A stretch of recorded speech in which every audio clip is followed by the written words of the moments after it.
Ready start. अध्यक्ष महोदय, 10वीं पंचवर्षीय योजना पर विचार करते समय सदन के दोनों पक्षों के सदस्यों ने जो महत्वपूर्ण प्रश्न उठाए हैं उन पर विचार किया जाना बहुत आवश्यक है।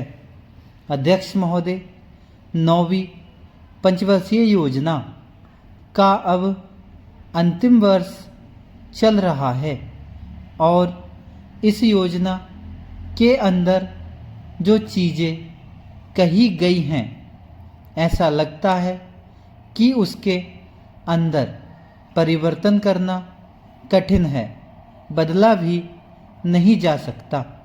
अध्यक्ष महोदय, कुछ चीज़ें की जा सकती हैं, उसके अंदर आज भी कुल कितना खर्च है यह तय नहीं किया गया, केवल कटौती ही निश्चित की गई है।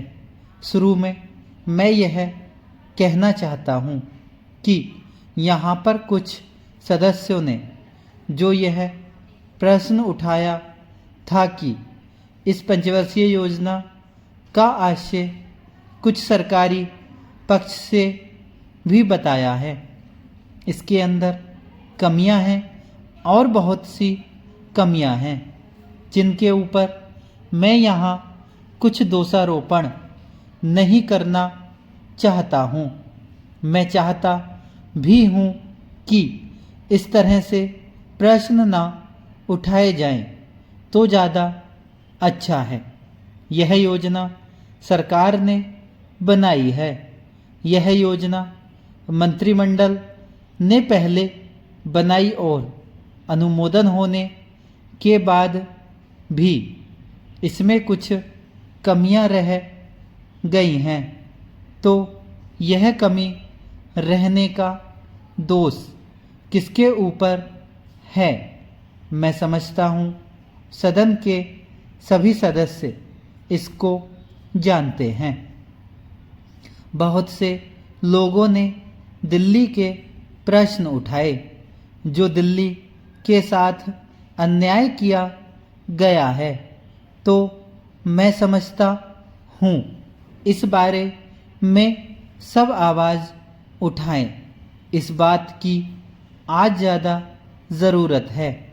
मैं यह कहना चाहता हूँ भारत सरकार से या जिन्होंने ये सारी योजनाएं बनाई उन्होंने वास्तव में यहाँ के साथ बड़ा बुरा किया, यहाँ के साथ अन्याय किया, क्योंकि उन्होंने इस पंचवर्षीय योजना को बनाते समय ध्यान नहीं दिया कि क्या योजना बना रहे हैं, गलत बना रहे हैं या सही बना रहे हैं, इनसे क्या लाभ हानि होगा।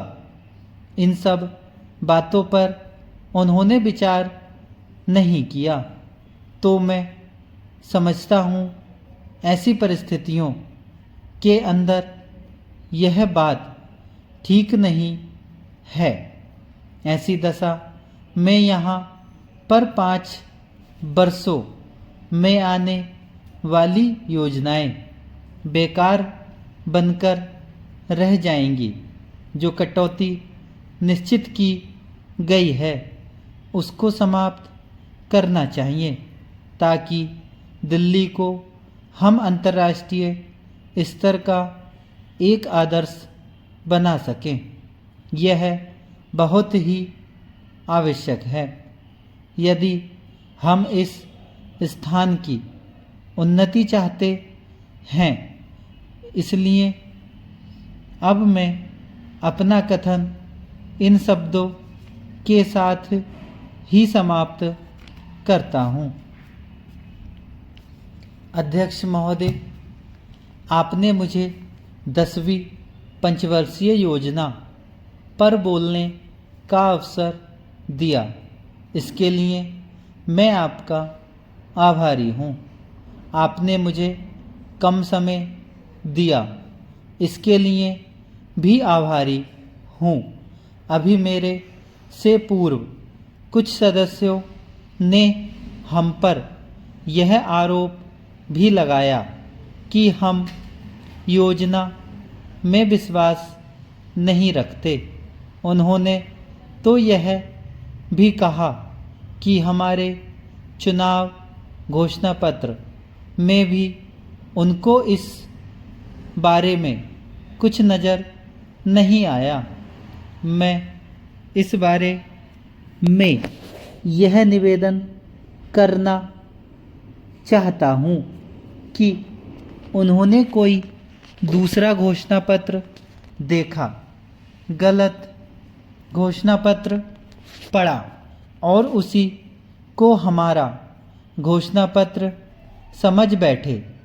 लेकिन मैं यह कहना चाहता हूँ कि हमारा घोषणा पत्र इस समय मेरे पास है। इस घोषणा पत्र में हमारी घोषणा में योजना के बारे में स्पष्ट रूप से कहा गया है कि हम योजना पर विश्वास रखते हैं, लेकिन ऐसी योजना पर विश्वास नहीं रखते जो जनता के दुखों को दूर नहीं कर सकती, जो जनता के कष्ट दूर नहीं कर सकती।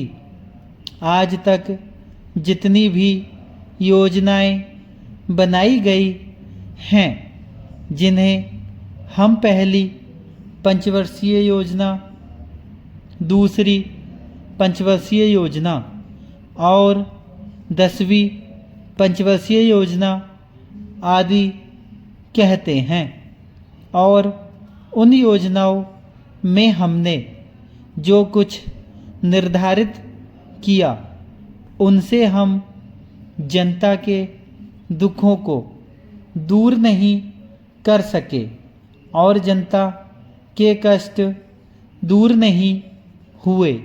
इन योजनाओं के परिणाम भी हमारे सामने हैं।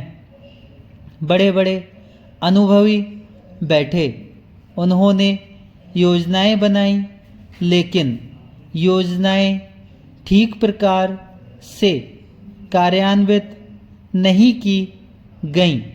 उन योजनाओं में काफ़ी दोष थे, जिसके कारण ये योजनाएं लोगों के दुखों को दूर नहीं कर सकीं। लोग दुखी ही रहे। मैं यहाँ पर कहना चाहता हूँ कि जो हमारी योजना थी उसका परिणाम क्या निकला। उसका परिणाम यही निकला कि हमें रुपए का मूल्य कम करना पड़ा। जो योजना होती है वह राष्ट्र धन को ऊंचा करने के लिए बनाई जाती है, लेकिन हमारे सामने आंकड़े हैं। इसका परिणाम हमारे सामने है। हमने अब तक 9 पंचवर्षीय योजनाएं कार्यान्वित की हैं, लेकिन हमारी प्रति व्यक्ति आय में और जीवन स्तर में अपेक्षित वृद्धि नहीं हुई है। यह दुख की बात है।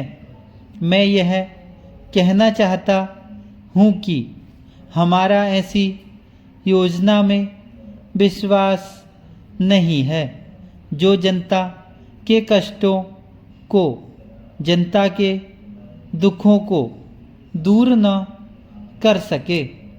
हम ऐसी योजनाओं पर विश्वास करते हैं जो उनकी आयु बढ़ा सकें, उनका आर्थिक विकास कर सकें, उन्हें उन्नत कर सकें। धन्यवाद।